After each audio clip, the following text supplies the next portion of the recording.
I remember waking up in a blur of white lights and beeping machines, my body heavy and my mind spinning. The smell of antiseptic was suffocating, and the metallic clang of hospital carts echoed in my ears like a nightmare I couldn't wake from. I tried to move, but pain shot through me like lightning. And then I heard them, my parents, arguing in the hallway. At first, I thought it was something minor, a disagreement about bills maybe. But then I caught a few words and my heart stopped. $6,000. We can't justify that. My head whipped toward the door. $6,000. That's all it would take to save me, and they wouldn't pay it. I wanted to scream. I wanted to cry. I wanted to claw my way out of that hospital bed and shake them until they understood that this wasn't about money. It was about my life. But the machines kept me tethered, and all I could do was lie there, listening to their cold, calculated refusal.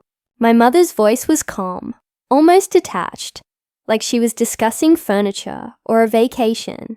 My father's shrug was audible, even from across the room. And in that moment, I realized something terrifying. The people who brought me into this world didn't care if I lived or died. I tried to remember all the times I had counted on them, all the moments I thought they loved me, birthdays I spent alone, achievements they barely acknowledged, the silent comparisons, the criticisms. They all rushed back in a wave of betrayal so strong, it nearly knocked me off the bed. And I thought, how could anyone refuse to save the life of their own child over $6,000? The nurses came and went, their expressions polite but urgent.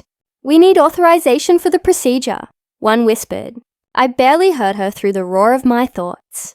My parents were laughing, or it sounded like it, about some argument I didn't care about, some trivial thing, while I lay there, drifting in and out of consciousness, my life literally hanging in the balance. And then the fear hit me fully. Maybe this was it. Maybe I was going to die in that hospital bed because the two people who were supposed to protect me chose their money over me. I couldn't cry anymore. I couldn't scream. I just stared at the ceiling, willing some miracle, any miracle, to come through. And in that moment, between the beeping machines and the whispers of the nurses, I made a silent promise to myself. If I survived this, things would never be the same. Little did I know, survival wasn't just about the hospital. It was about taking back the life I deserved, showing the people who doubted me that they could never control my worth. That was the day my life and my revenge truly began. Growing up, I always knew my family was different. Most kids dream about birthdays, Christmas mornings, and parents who cheer for them no matter what. I dreamt too, but my dreams were lonely, quiet, and often interrupted by disappointment. My parents cared more about appearances than about me. My mother would spend hours picking out outfits for me, but only so our neighbors would compliment her. My father would pat me on the head, sure, but only if I did well enough to impress his colleagues.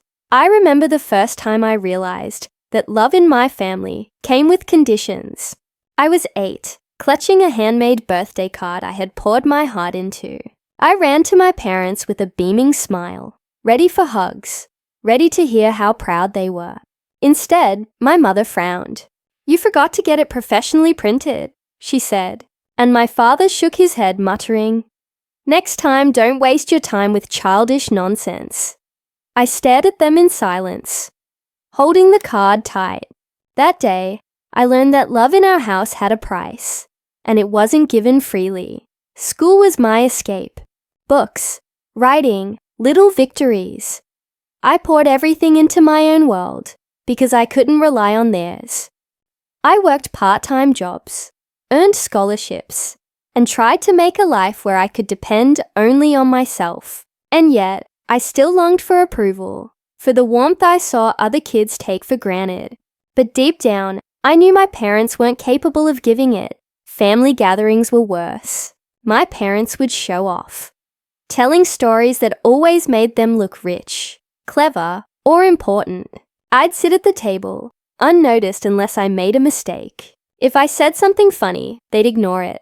If I tried to share an accomplishment, it was compared to someone else, always someone better. I learned to speak less and watch more, observe, understand the rules of their world. Appearances mattered more than feelings, money more than life, and then came the subtle lessons of greed and selfishness. Money was sacred in our house, but only for them. If I needed something, clothes, school supplies, even a simple hobby, they'd sigh, complain, or outright refuse. And yet, if a friend or cousin wanted a luxury item, they'd spend without hesitation. I learned that survival meant understanding who mattered, and that, in their eyes, I often didn't. By the time I was 16, I realized I had two choices: remain a pawn in their games or build a life where they could never control me. I chose the latter. I saved every dollar I could, applied for scholarships, and secretly entered contests, hoping for a miracle that would give me freedom. And I promised myself one thing: if life ever gave me the chance, I would never rely on them again. Little did I know, that promise would be tested sooner than I ever imagined. Years later, when my life literally hung in the balance at that hospital, I understood why my past had prepared me for that moment. Because when the people who should have loved me most chose greed over my life, I had to fight for myself in a way they could never understand. That's when I realized survival wasn't just about my body. It was about my soul. And if I lived through that day, I would make sure they remembered exactly who I was and what they had almost destroyed. The room was quiet, except for the relentless beeping of the monitors and the faint rustle of nurses' shoes against the floor. I could feel every heartbeat, every shallow breath, like a countdown to something I didn't want to face. And then the doctor came in, his expression grave. I barely heard him at first, my ears ringing with fear, but the words hit me like a hammer. She needs this procedure immediately. The cost is $6,000 up front. $6,000. I remember thinking, that's it. That's the number between life and death. And yet, the silence that followed was deafening. My parents didn't say yes. They didn't even flinch. My mother leaned back in her chair, fingers tapping the armrest, like she was considering a shopping list.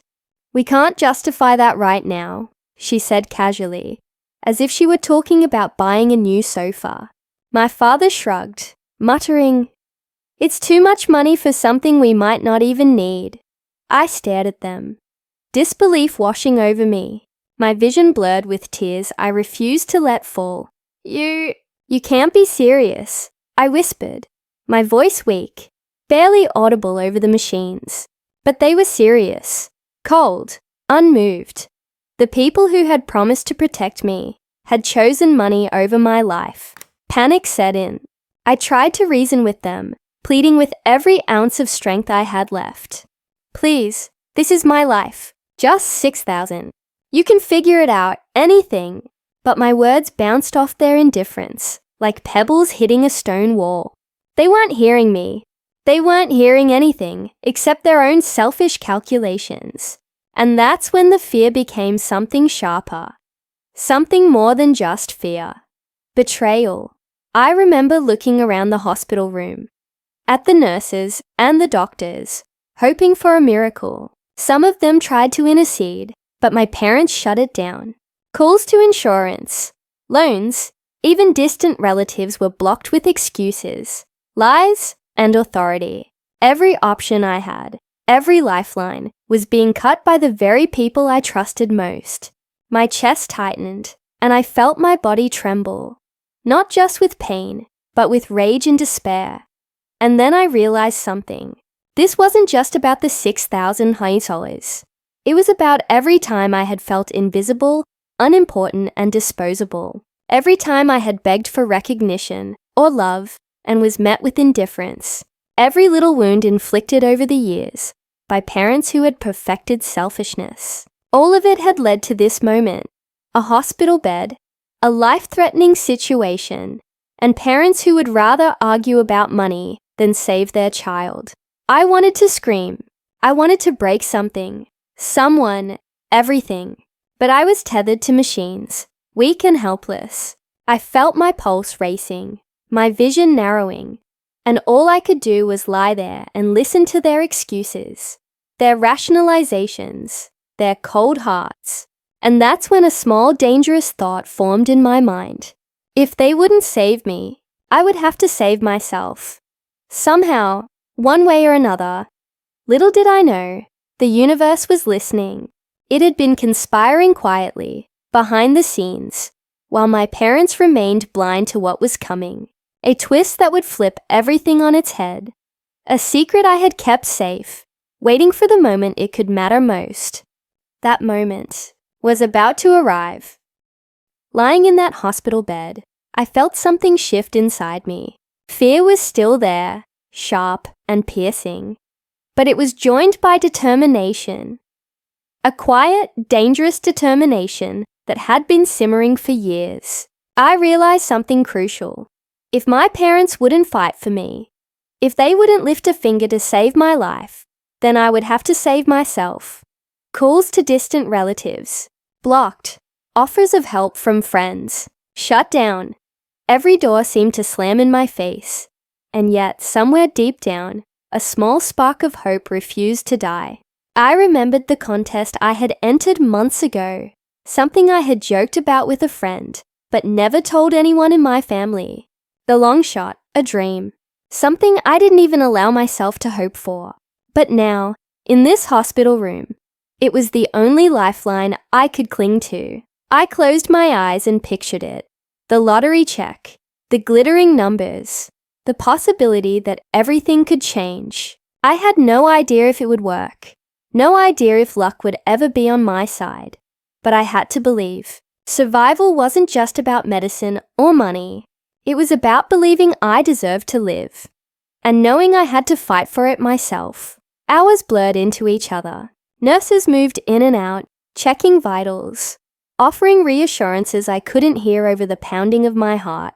And all the while, my parents sat there, whispering, occasionally glancing at me, as if to check if I had already given up. The sight made something inside me harden. They had chosen greed over me. They had chosen indifference, and I would never forget it. In that haze of pain and fear, I made a promise, not just a fleeting wish, but a declaration to myself. If I survived this, I would never let anyone have that kind of power over me again. Not my parents, not anyone. I would rise. I would thrive. And when I did, they would understand exactly what they had lost. I remember the quiet moments between the doctor's visits and the relentless beeping of the machines. That's when I pulled out my phone and checked the contest entry for the 100th time. A part of me laughed at the absurdity. Winning millions. It was impossible. But another part, a deeper part, felt that maybe, just maybe, fate had been listening all along. Because if it had saved its most powerful gift for the right moment. Little did I know, that gift was about to arrive. A gift that would turn my world upside down and finally give me the power to face the people who had abandoned me when I needed them most. A twist that would make them beg for the chance they had denied me. And this time, I would be in control. I couldn't sleep that night, though the hospital room was quiet and still. My body ached, my mind raced, and every sound, the distant footsteps, the faint hum of machines, felt amplified. I kept thinking about that contest I had entered months ago. The thought seemed almost ridiculous. A tiny flicker of hope in the dark chaos of my life. But something told me I needed to check it. One more time. I fumbled with my phone, my fingers trembling. The screen lit up, and there it was. An email from the contest organizers. I almost dropped the phone in disbelief. My eyes scanned the words. Faster and faster, heart hammering in my chest. And then I saw it. The numbers. The words I had never dared to imagine. Congratulations! You are the grand prize winner. 75 million. I froze. My breath caught.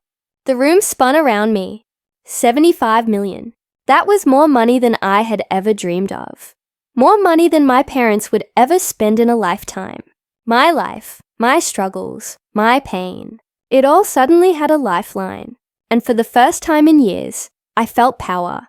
Not fear, not desperation, but power. Real power. I glanced at my parents, sitting there like statues, oblivious to what was about to change everything. They had refused $6,000 to save my life, and now the universe had handed me $75 million, a fortune beyond comprehension. And in that moment, I realized something. I wasn't just surviving anymore. I was about to take control. The anger that had been simmering for years surged through me, mixing with relief and disbelief. Every insult, every neglect, every moment I had been dismissed, they were all leading to this. I had been given the tools not just to survive, but to thrive, to rise above them, and to make sure they understood the consequences of their cruelty. I allowed myself a small, private smile, one that no one in that room could see. The doctors, the nurses, the machines. They were all still doing their jobs, still saving lives. But I realized something vital. This time, I was in charge, and they, my parents, were about to learn that the same greed that had almost cost me my life would not save them when it mattered most. I spent the rest of the night planning, quietly, in my mind, not out of revenge at first. At first, it was about understanding my freedom, imagining a life where I could never again be at the mercy of someone else's selfishness.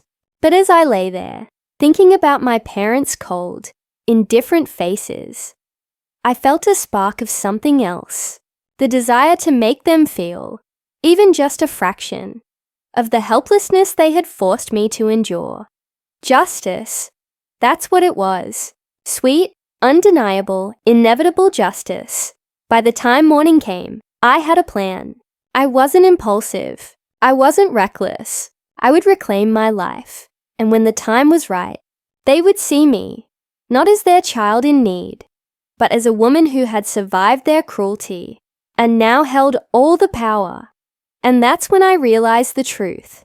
Sometimes, the universe saves the best gifts for the people who refuse to give up on themselves, and punishes those who fail to recognize the value of the ones they claim to love.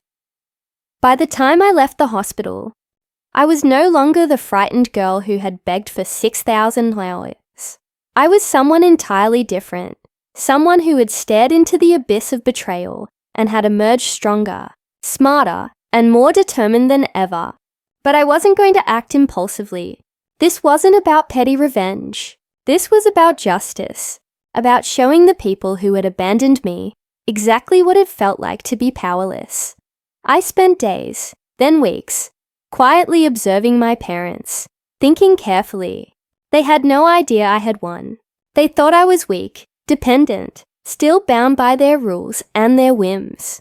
And that ignorance gave me an advantage. Power, I realized, was not just in money. It was in timing, in knowing when to strike, in controlling the narrative. I wasn't going to just hand it to them. I was going to let them see it. Let them feel the fear of realizing they had lost control. I began drafting a plan. First, I would establish my independence completely. Bank accounts, legal documents, investments, all under my name, all protected from their influence. Next, I would control access. They would not touch a penny until they understood the gravity of their actions. I didn't want revenge that would leave me empty. I wanted a lesson they would never forget. And then came the hardest part, deciding how to confront them. I didn't want shouting matches or emotional explosions. I wanted elegance. I wanted them to see clearly how they had treated me and how their neglect had almost cost me my life. I would let them beg. I would let them plead. But I would be calm, unshakable, untouchable.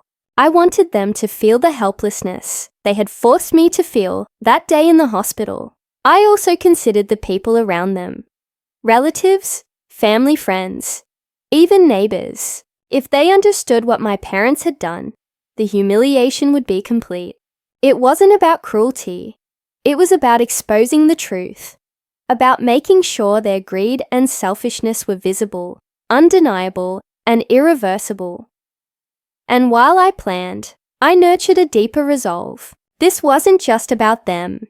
This was about me, about reclaiming my life, my confidence, my right to exist without fear, without dependence, without judgment.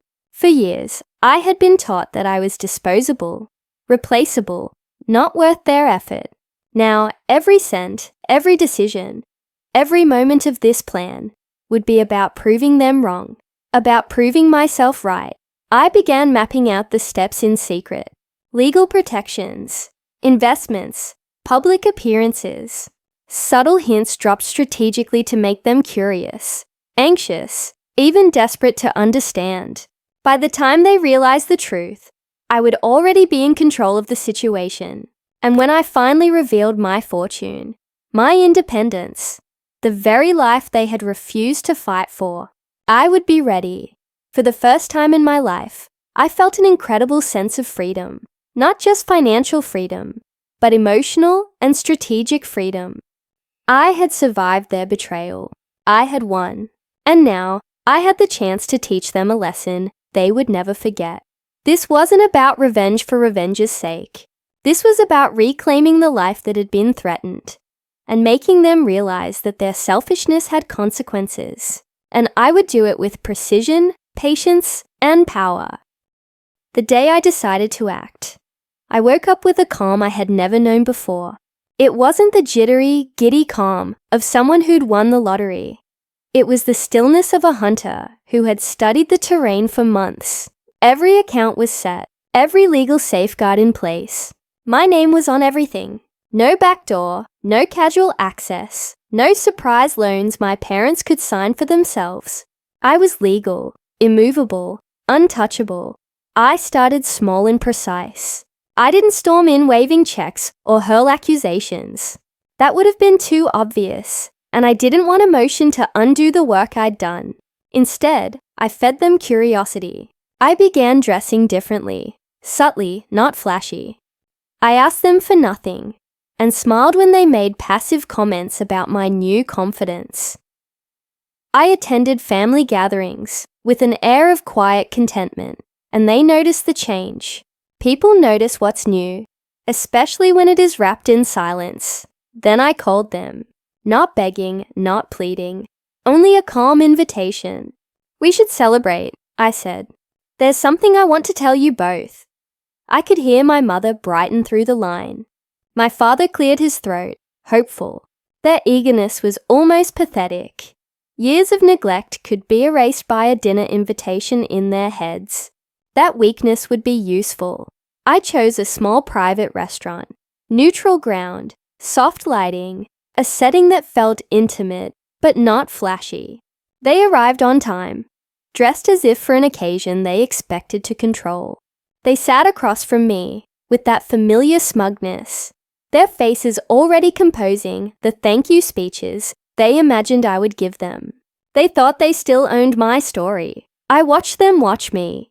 They pried at little ways to pull me back into their orbit. Comments about finances, hints at how their social circle might be impressed if they'd had the good sense to raise someone successful. I let them speak and smiled, because now my silence was armor. Then I let them have their moment. There's something I need to tell you, I started, voice crisp and measured. Their faces leaned forward, hungry for praise, hungry for advantage. Do you remember when I was in the hospital? When I needed $6,000 and you refused? My mother's color changed a fraction. My father's hand tightened around his water glass. I continued. You chose not to pay. You chose not to fight for me. I remember every minute of it. The room felt smaller, the air charging with an electric tension I had only dreamed of. They tried to interrupt, of course. Apologies formed. Rationalizations mounted. I didn't let them. I survived, I said simply. But not because of you. I watched the realization sink in like cold water. Shame is a slow thing to register on greedy faces, but it arrives eventually. I let it sit there, heavy and undeniable. Then, when their discomfort had reached a delicious, brittle point, I dropped the next part in the gentlest way possible. You should know, something changed. I'm not the same person I was when I lay in that hospital bed. I'm not dependent anymore. I watched them scramble, subconscious calculations beginning. Requests to be included, to be forgiven, to be beneficiaries of the grace they had never offered me. They wanted access. They wanted control. They wanted what they thought was theirs. I had anticipated it all. I won, I said, and let the silence extend like a blade. $75 million. Their faces crumpled in different ways. Disbelief, greed, hope. My mother's eyes gleamed and my father's jaw dropped. We can help you, my mother said, voice too eager. We can be a part of this. My laughter cut her off softly. I laid out the rules I had already decided in my private planning. No automatic access. No unearned privileges. No rewriting of history. You refused me when my life was on the line, I said. You don't get to step back in with apologies and expect everything to be forgiven. If you want anything from me, you have to prove you deserve it through actions, not words. I handed them a list. Counseling to address their neglect, documented community service that helped victims they had wronged, and a transparent process for any financial support that would require them to demonstrate sustained change. It was practical, legal, and humiliatingly precise. They sputtered, bargaining and bargaining some more. I watched them bargain for favors, like they were auctioning off remorse. We'll do it, my father said finally, voice small. We'll change. They wanted a quick redemption, a receipt to hang on their wall. I refused to let them have it, at least not without work. But I didn't stop at private humiliation. Power needed to be visible to have weight. I arranged for a public acknowledgement, not of my wealth. People don't need to know the numbers, but of a foundation I was creating, ostensibly to support medical bills for people who'd been abandoned or neglected. I announced a generous seed fund and invited local press. My parents, eager to be part of the spotlight, showed up and stood under the cameras, mouths open, playing the grateful, supportive family they had never been. The cameras loved them. Neighbors read the headlines. Relatives called to offer congratulations. And later, when the footage was scrubbed across social feeds, the humiliation of their earlier refusal became part of the record. People started whispering. How could they refuse? They asked. How did they treat her? Their reputations, carefully cultivated by decades of social pretense, began to crack.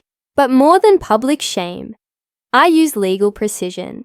I made sure any requests they had for money would pass through an independent trustee and required verifiable steps for rehabilitation. I tied any financial assistance to documented, measurable behaviors, counseling sessions, volunteer hours, and community accountability.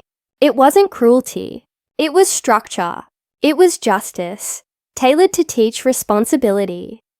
All of this, the subtle humiliation, the public exposure, the legal boundaries, was not about causing pain for pleasure.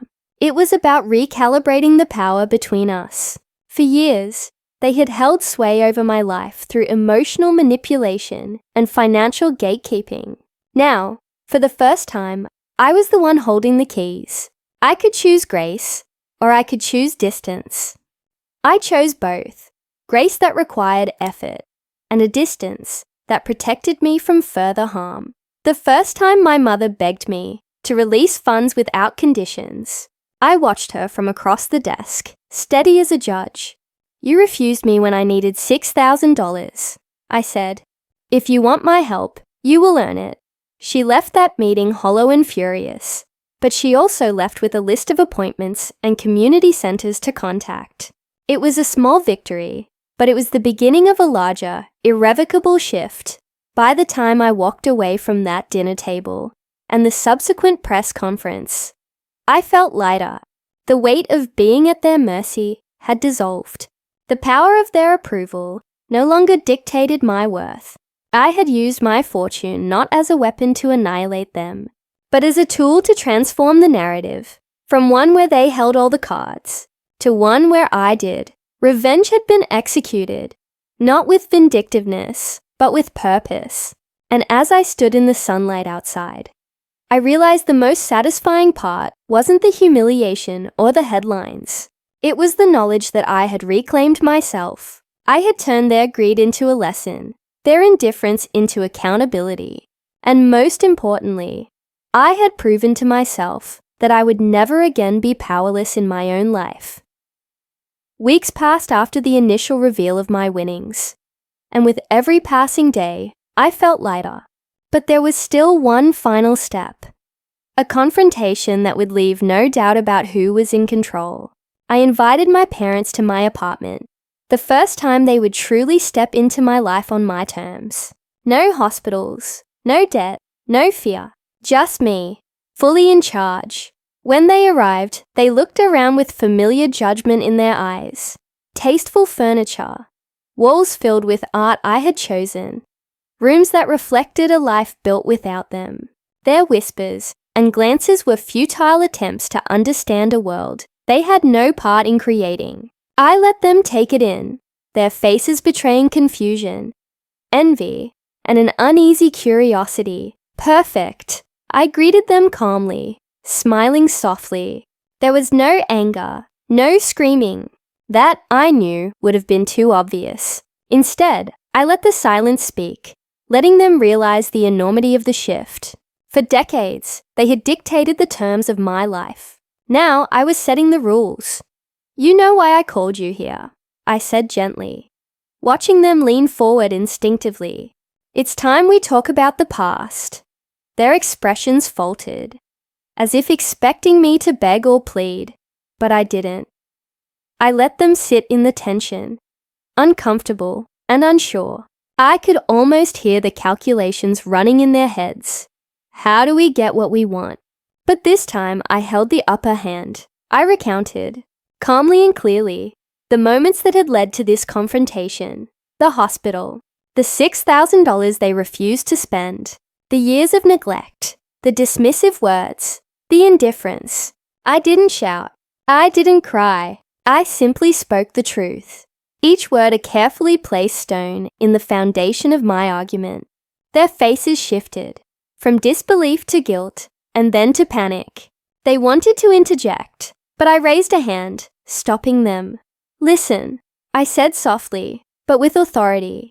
You had your chance when I needed you most. You chose greed over love, indifference over life. I survived, not because of you, but in spite of you.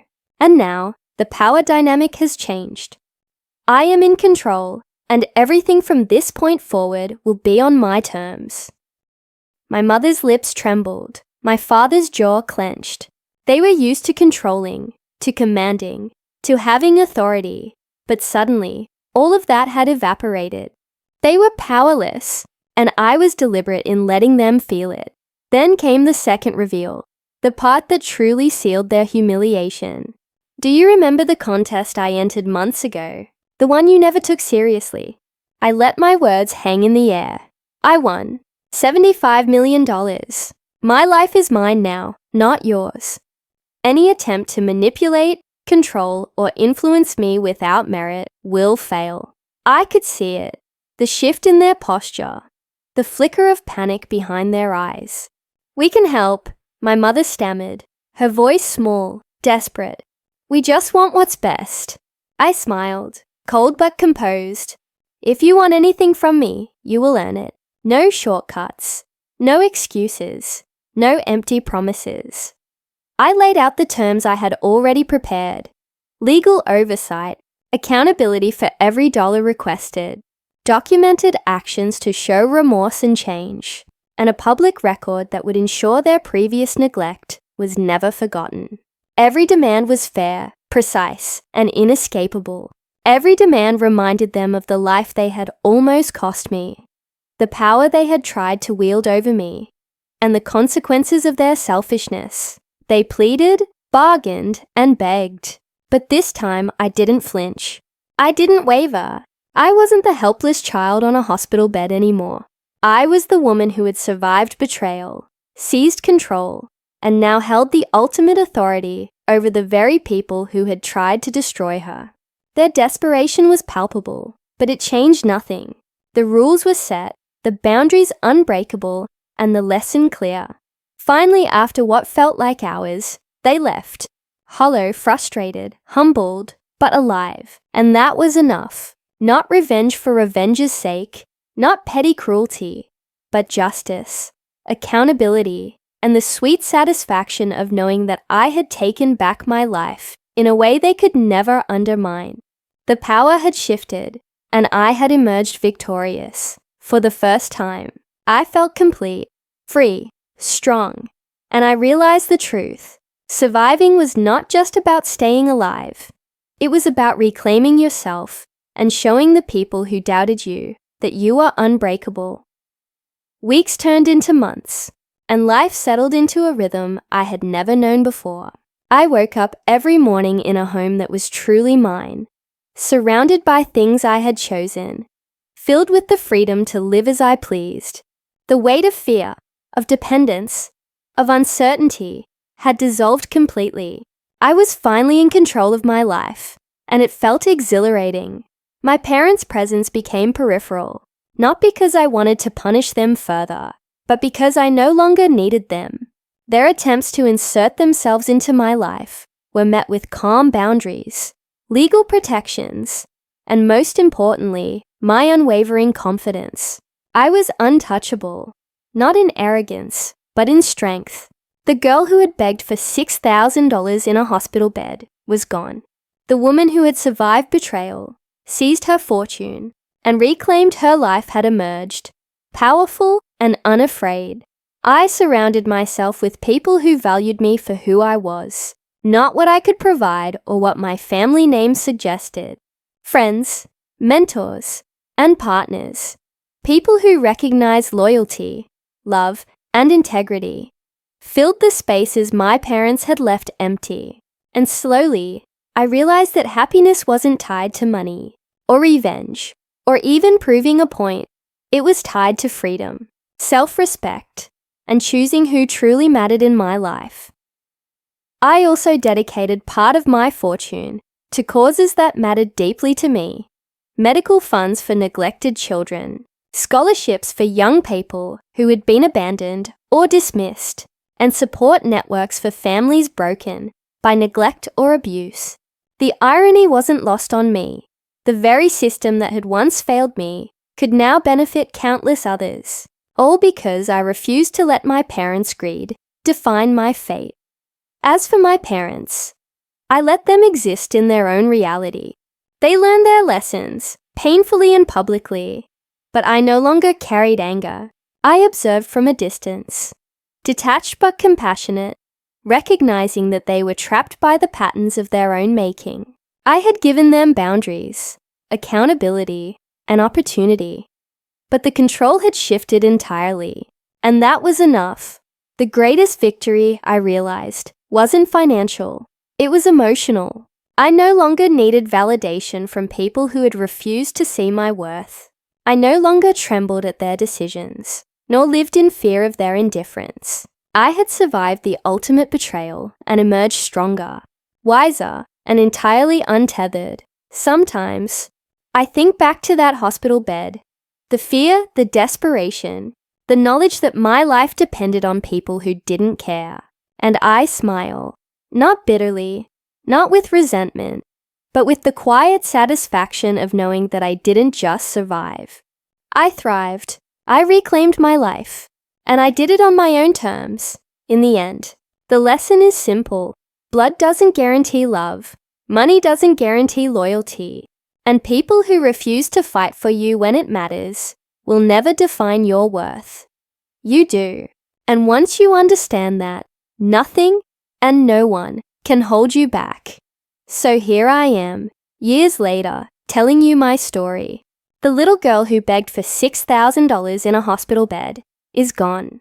In her place is a woman who survived betrayal, seized control of her life, and learned the hard way that sometimes the people who are supposed to love you the most are the ones who will let you down. But that doesn't mean you're powerless. That doesn't mean your story is over. I learned something crucial in those terrifying, heartbreaking days. Survival is just the beginning. The real power comes from taking back control, from refusing to let anyone define your worth, and from building a life on your own terms. And yes, fortune may help, but the real victory comes from knowing your value, protecting your boundaries, and having the courage to stand tall, even when the people who should have supported you fail. If you take anything from my story, let it be this: never let someone else's selfishness dictate your future. Never wait for validation from those who refuse to see your worth. Fight for yourself, protect yourself, and rise above. Life may test you in unimaginable ways, but it also gives you the chance to reclaim your power. And when you do, nothing can stop you. And as for my parents, they learned their lessons, painfully and publicly. But I learned something even more important. Love yourself enough to never let anyone have the power to control your life again. That's the ultimate revenge. That's the ultimate freedom. That's my story. Thank you for listening to my journey. If you've ever faced betrayal, neglect, or abandonment, know that your story isn't over. You have the power to survive, to rise, and to thrive, just like I did. And one day, when you reclaim your life, the people who doubted you will see exactly what they lost. Remember, it's not just about surviving, it's about reclaiming your life, your worth, and your freedom. Thanks for watching. Hoped you liked it. If you watched till the end, please comment "revenge" so that we could understand you were with us till the end. As well as please let us know, where are you watching from? What do you want to hear from us in next video? If you have any incident in your life, please let us know. We would love to share your story.